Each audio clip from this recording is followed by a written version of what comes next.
Nerds, have you ever felt bad for your bully? Everyone at school thought Leo was the funniest kid alive. He'd walk into first period doing this perfect impression of Mr. Watson trying to reach the top shelf in the supply closet, complete with the little grunting sounds. The whole class would lose it. During lunch, Leo would tell these crazy stories about his weekend adventures, like the time he supposedly convinced a McDonald's worker he was conducting a French fry quality inspection and got free food for an hour. Even the quiet kids would crack up. Teachers couldn't stay mad at him. When he got caught putting googly eyes on every calculator in math class, Mrs. Chang just sighed and handed him a detention slip while trying not to smile.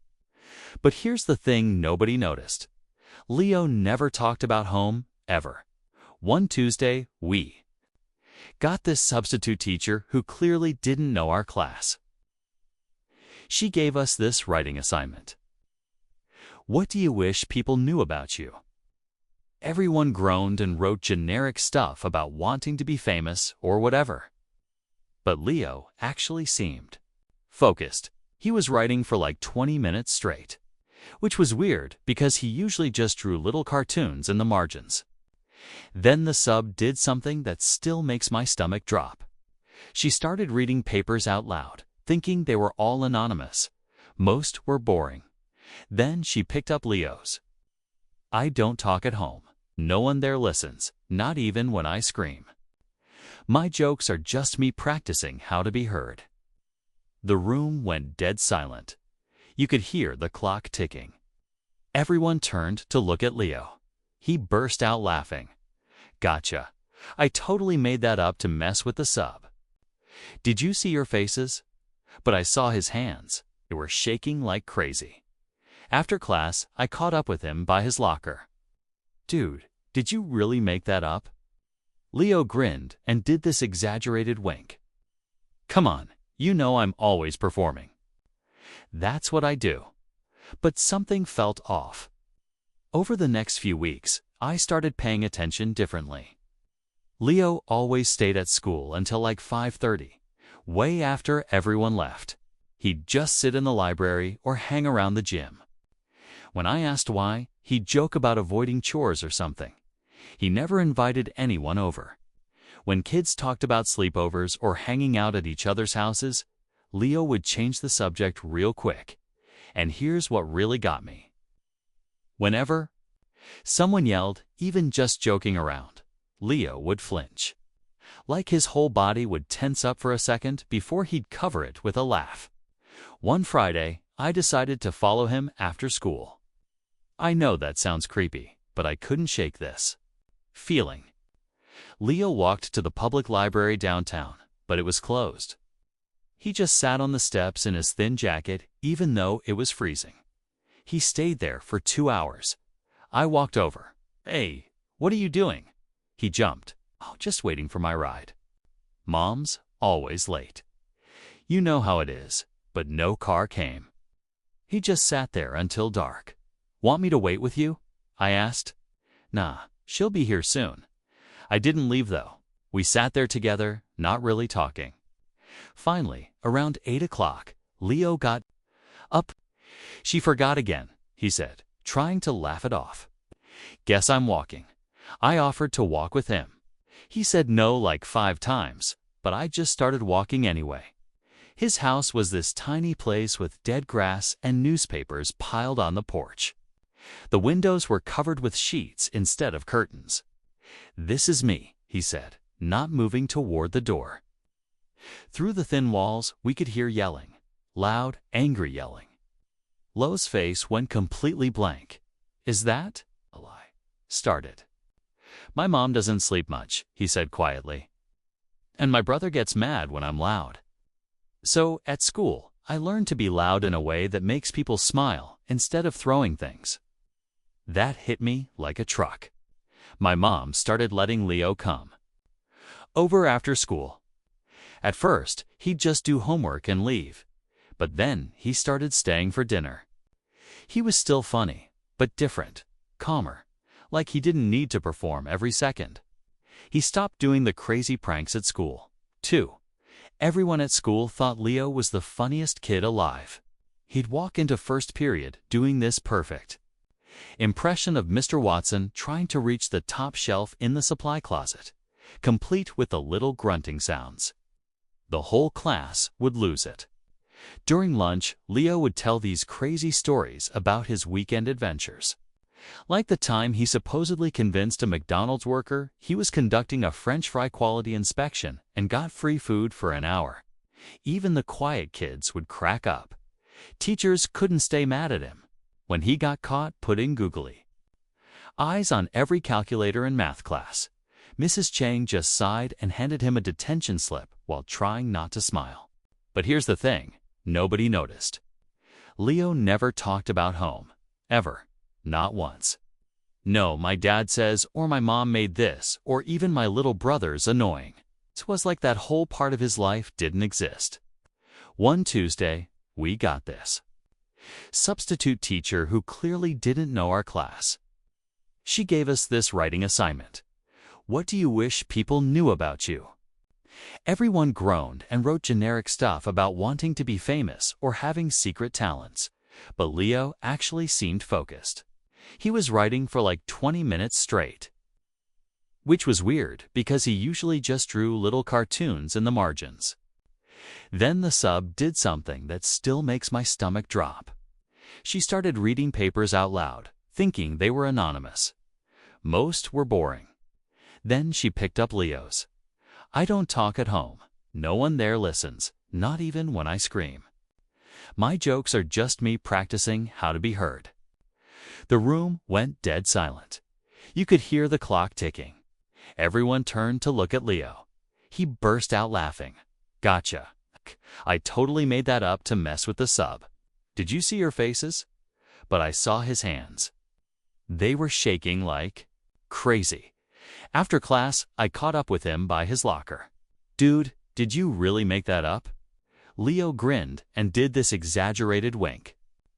Come on, you know I'm always performing. That's what I do. But something felt off. He didn't bounce away like usual. His shoulders stayed tight. Over the next few weeks, I started paying attention differently. Leo always stayed at school until like 5:30, way after everyone left. He'd just sit in the library or hang around the gym. When I asked why, he'd joke about avoiding chores or not having a phone charger at home. He never invited anyone over.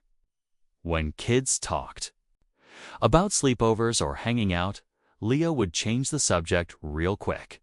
And here's what really got me. Whenever someone yelled "Devon," just joking, Leo would flinch. Like his whole body would tense up for a second before he'd cover it with a laugh. One Friday, I decided to follow him after school. I know that sounds creepy, but I couldn't shake this feeling. Leo walked to the public library downtown, but it was closed. He just sat on the steps in his thin jacket, even though it was freezing. He stayed there for 2 hours. I walked over. Hey, what are you doing? He jumped. Oh, just waiting for my ride. Mom's always late. You know how it is.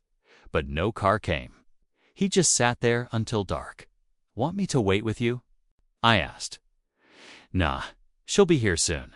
I didn't leave though. We sat there together, not really talking.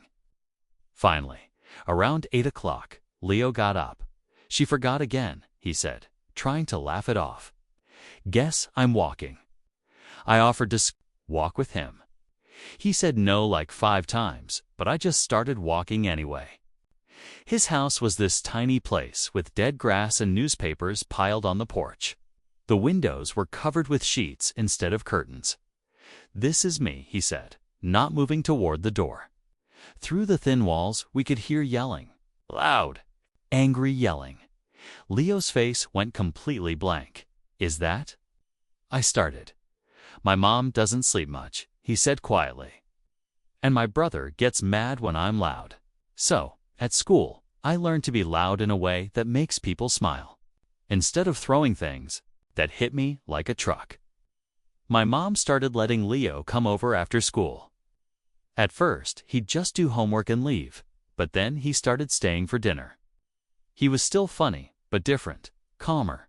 Like he didn't need to perform every second. He stopped doing the crazy pranks at school, too. Teachers noticed but didn't push it. One day, I found him sitting on our porch, petting our dog. He said, "This guy listens better than my family." We laughed, but he wasn't joking. Over time, Leo started sharing real stories, like how his dad left when he was 6 and his mom started drinking after, how his older brother would teach him lessons with belts and silence. He said school was the only place he felt safe, that every laugh he got from a joke meant he existed, that people saw him. And every time someone looked away or didn't laugh, it hurt more than getting hit.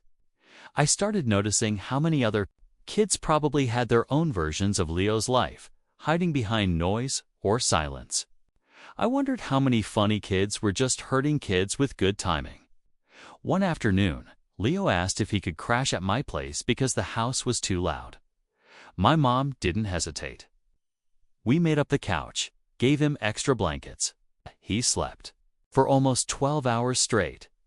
In the morning, he said it was the best sleep he'd had in months. Eventually, social services got involved. I didn't know how, but Leo stopped going home.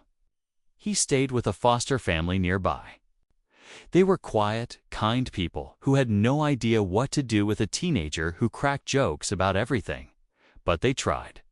At school, Leo was still Leo but softer now. When the school year ended, he stood up during our last assembly and did one final impression of Mr. Watson.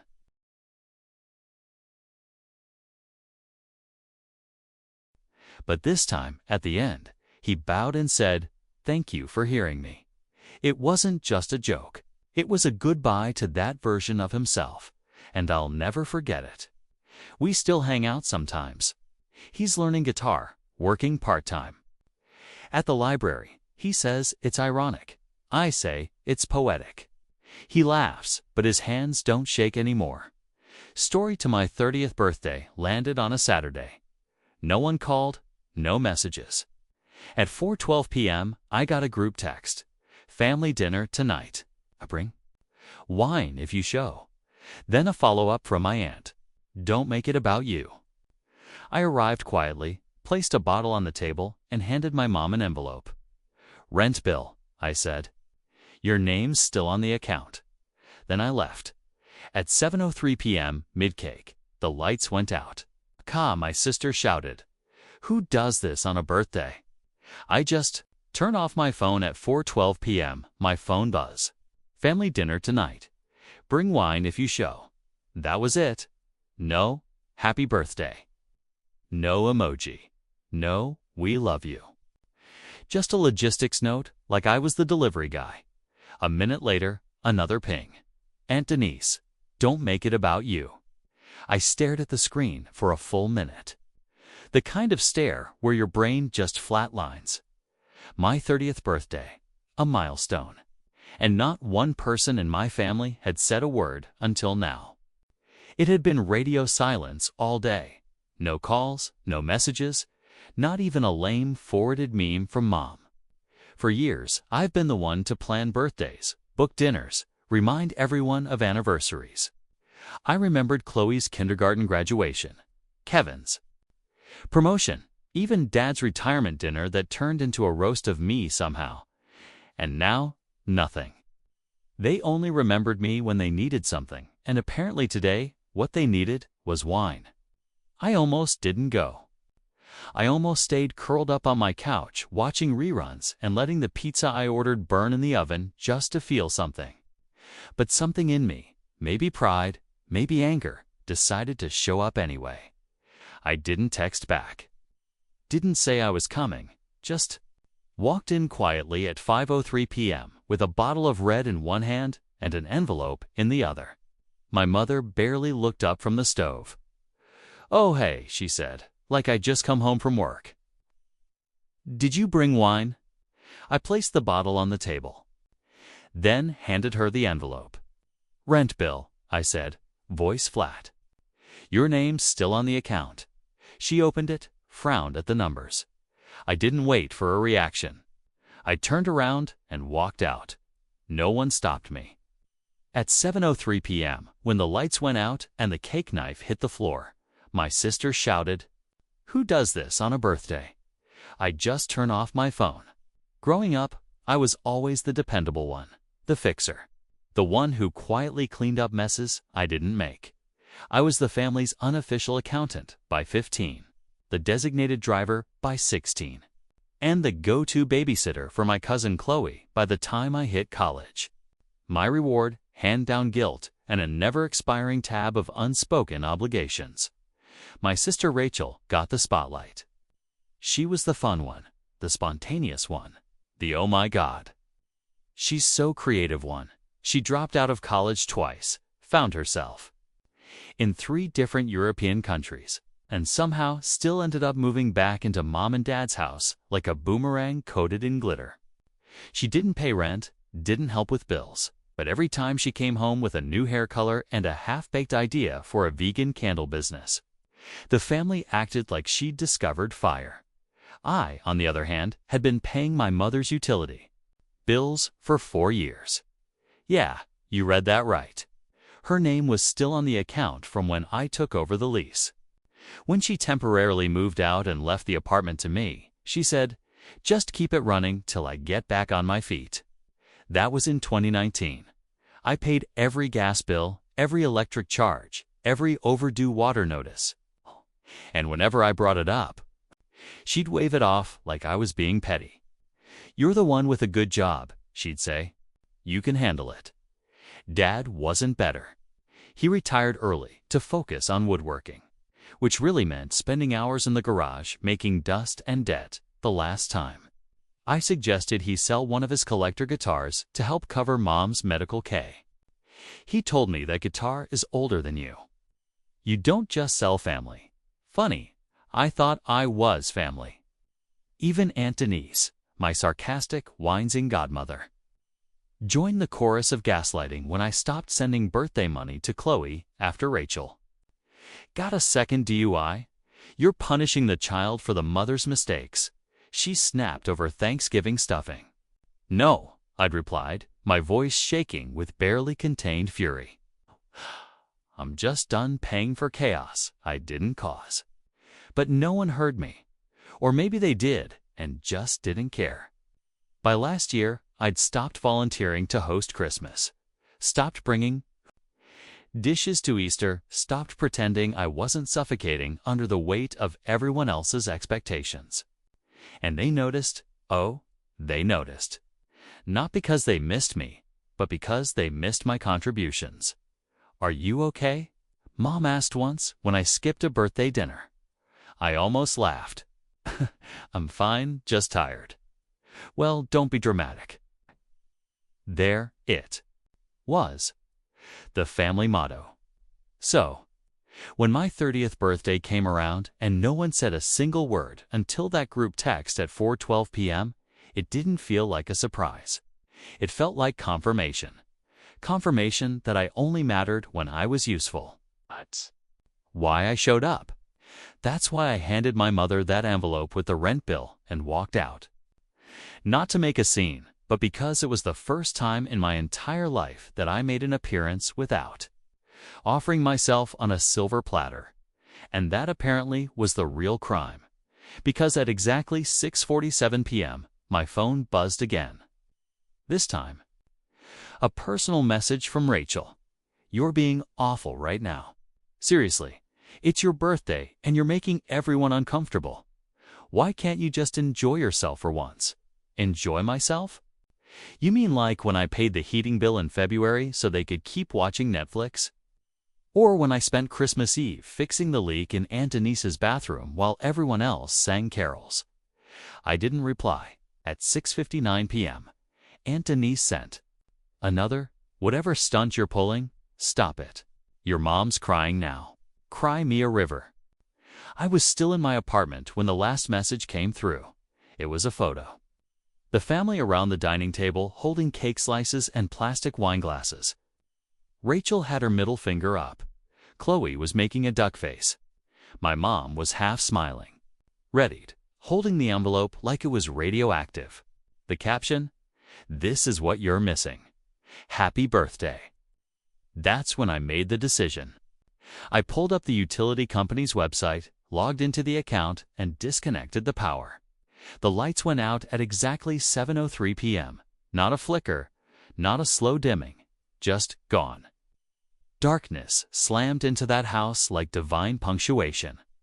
Like someone up there said, "Enough." I didn't plan the timing, but I also didn't stop it. I'd been hovering over the disconnect button for a good hour, watching the clock, watching the messages pile in, watching my silence get louder. And when I finally pressed it, it was like pressing reset on my soul. The moment it happened, my phone exploded with pings like it had caught fire. First, it was Rachel. "What is going on? Did you seriously just cut the power?" Then Aunt Denise. Everything just shut down mid-slice. If this is some birthday tantrum, grow up. Then my mother, ever the peacekeeper in public, ever the martyr in private. Is this some kind of outage? What's happening? Are you safe? I didn't respond. Let them sit with it for a while. I finally reclaimed my boundaries because that's what I'd been to them for years. The silent generator always running in the background, keeping everything warm and functioning while they toasted marshmallows on my patience. Another text. Rachel again. Chloe's crying. She's scared. You happy? I stared at that one. Chloe, my niece, 7 years old. The same child I'd read bedtime stories to when Rachel couldn't stay awake. The one who thought I was a superhero because I always showed up. School plays, parent nights, even her first swim class when Rachel forgot, and now they were using her. As a shield, I turned off my phone. I didn't need to read what I already knew was coming next. The anger, the guilt trips, the crocodile tears, the accusations. The knock came 6 minutes later. Hard, urgent, knuckles like hammers. I didn't move. Then I heard it. Her voice? Rachel, open the door. No. Slammed the door with her voice. Open the door. Still, I didn't move. My heart thudded like it was trying to punch its way out of my chest. But I waited. More pounding. I know you did this. You turned off the power. On your own birthday, who does that? I stood, walked to the door, unlocked it, and opened it just enough to see her face. Her hair was a mess. She still wore that fake party hat like a mocking crown. Mascara streaked down one cheek, and she was holding a plastic plate with a drooping slice of cake and a half-lit candle. It flickered wildly in the hall light. You're completely unhinged, she said. I stepped into the hallway, calm, controlled, voice steady. Did the lights go out before or after the song? She blinked. What? The singing? Did you at least get to the part where you pretended to care? She scoffed. You're unbelievable. No, you're unbelievable. You all are. I've paid moms. Utilities for 4 years, Rachel. For years, rent, gas, internet, and not once did she offer to change the name on the account or cover it herself. She's going through stuff. We're all going through stuff. But when you do it, it's finding yourself. When I do it, I'm a buzzkill. She waved the plate toward me. You really think this makes you look like the bigger person? Ruining the evening for attention because what? Nobody hugged you hard enough. No, I think I finally had enough. And it just happened to be today. Rachel's voice dipped into something lower, cruer. Mom's crying now. You know that, right? She's sitting in the dark, sobbing, because of you. I nodded slowly. Good. Maybe she can use the tears to boil water since the kettle doesn't work now. Her mouth opened, then closed. She looked genuinely stunned. I stepped closer. My voice was low, but sharp enough to cut bone. You want to know what's actually pathetic? It's planning a birthday dinner for someone you can't even text at noon. It's ordering a cake and not remembering what their favorite flavor is. using their milestone as a backdrop for your selfies. It wasn't about you, she hissed. I laughed, sharp, bitter. Exactly, it never is. She narrowed her eyes. You think this makes you some hero? Standing here all cold and righteous while the rest of us sit in the dark. I tilted my head. I think I finally stopped being your free battery. That's all. She shook her head. No, you're lashing out because you're hurt? You've been bitter since we were kids, right? I said, because I didn't get applause for mediocrity, because I didn't get bailed out after every mess, because I grew up thinking being quiet made me good and being useful made me loved. She didn't say anything. I kept going, but now I know. Better. Being useful only made me invisible until I stopped being useful, and then suddenly I'm the villain. She crossed her arms. You done? No, I said. Not even close.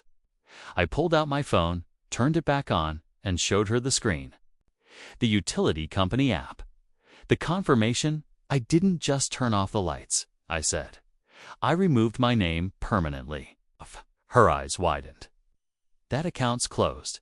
If Mom wants electricity, she can sign up like an adult, like the rest of us. She doesn't know how to. She knew how to put me on the bill.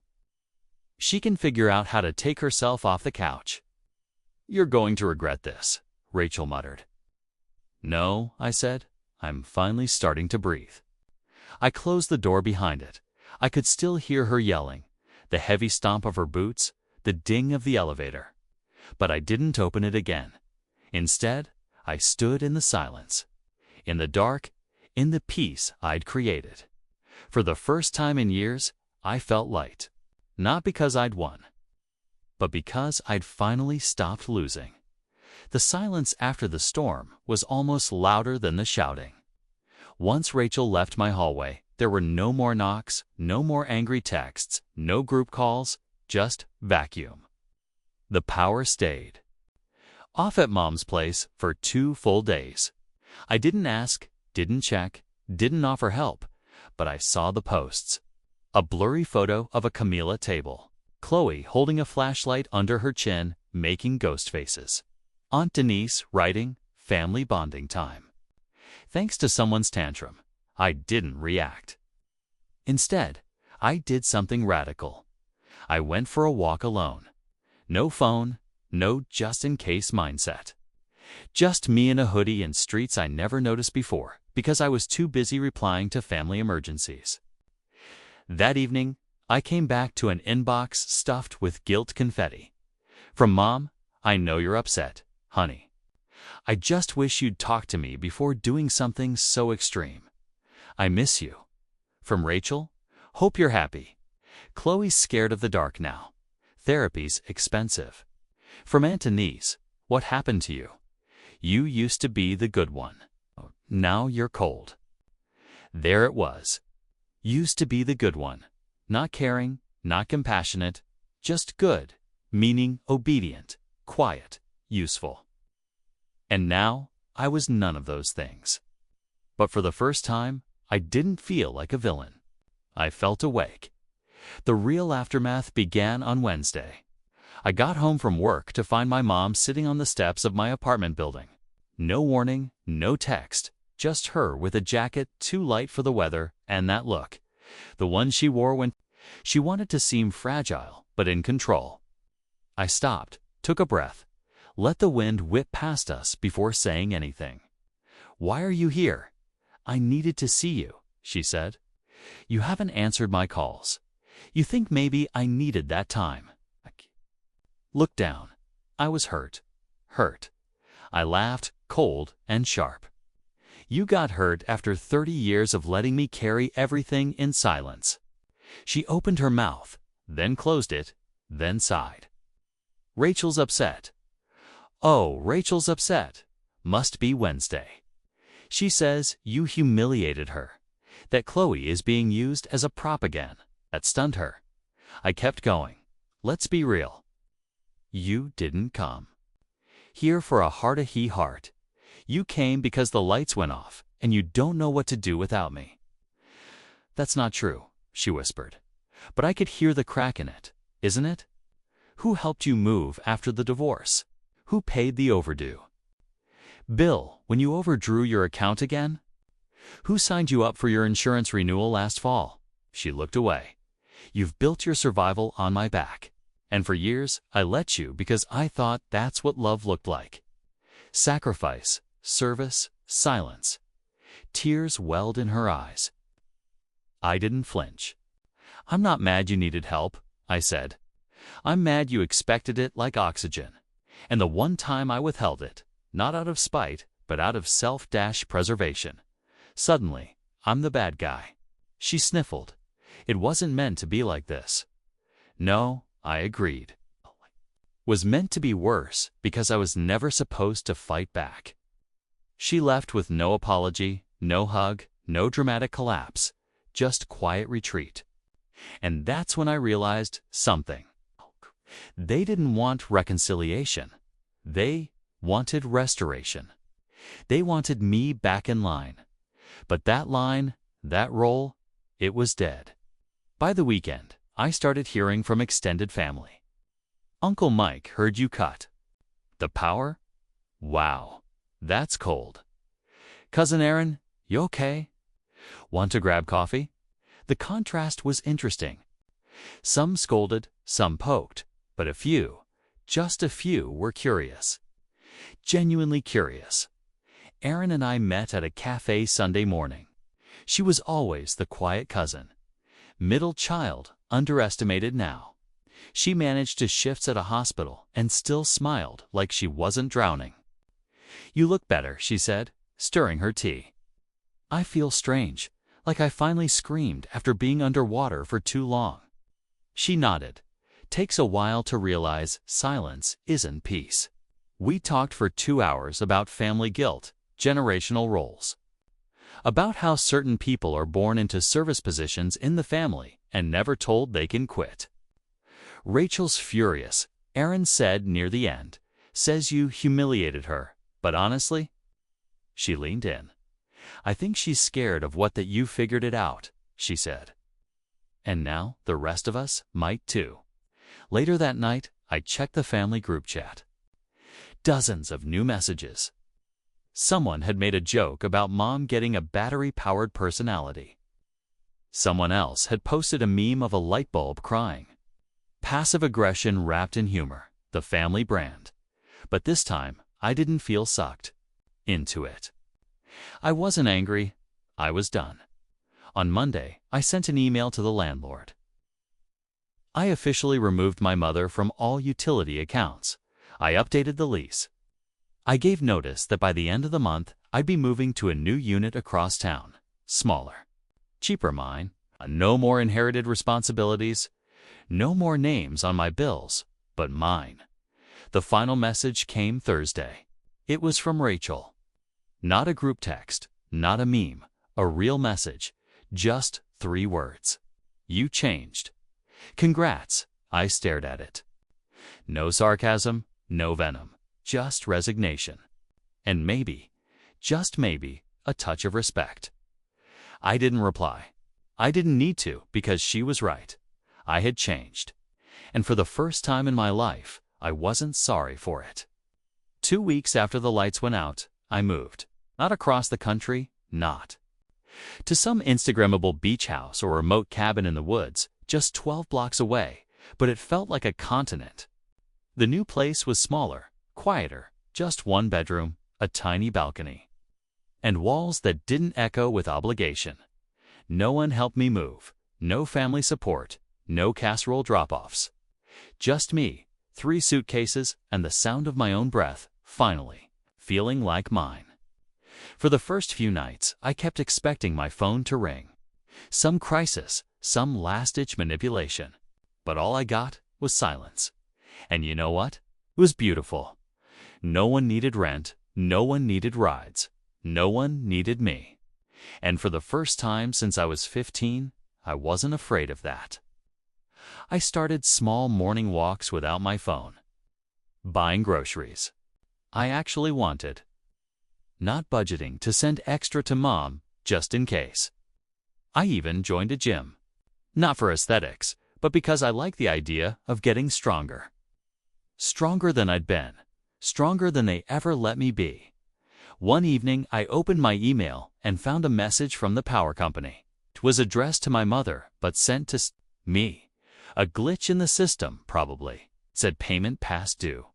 Account closed. Please contact support to reopen services. I stared at it. Felt that old reflex kick in. Guilt, worry, the trained instinct to fix. But instead of replying, I forwarded it to her. No note? No. Hey, just FYI.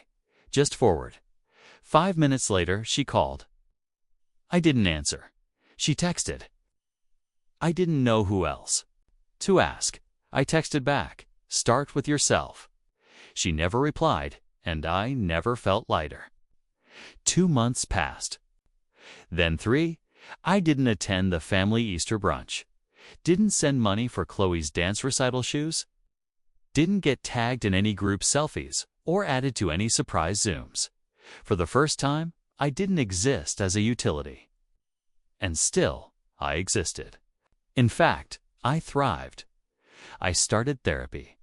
My therapist, a calm, deeply sarcastic man named Brian, asked me in the first session, "Why are you here?" I laughed, then cried, then told him everything about the lights, the messages, the wait, the silence. About being the good one until I snapped. And you know what he said? He leaned back, smiled, and said, "Congratulations. You just broke a generational curse." At month 4, something strange happened. I got a letter, an actual handwritten envelope, no return address. Inside was a folded piece of notebook paper. It read, "You were right. I'm sorry. I'm trying to fix it." No name, but I knew Rachel. I sat with that note for hours. There was no request, no manipulation, just something that might have been growth or guilt or both. I didn't write back. But I didn't throw it away either. I tucked it into my drawer next to my lease, my new utility bills, my silence. The final moment came on a rainy Sunday.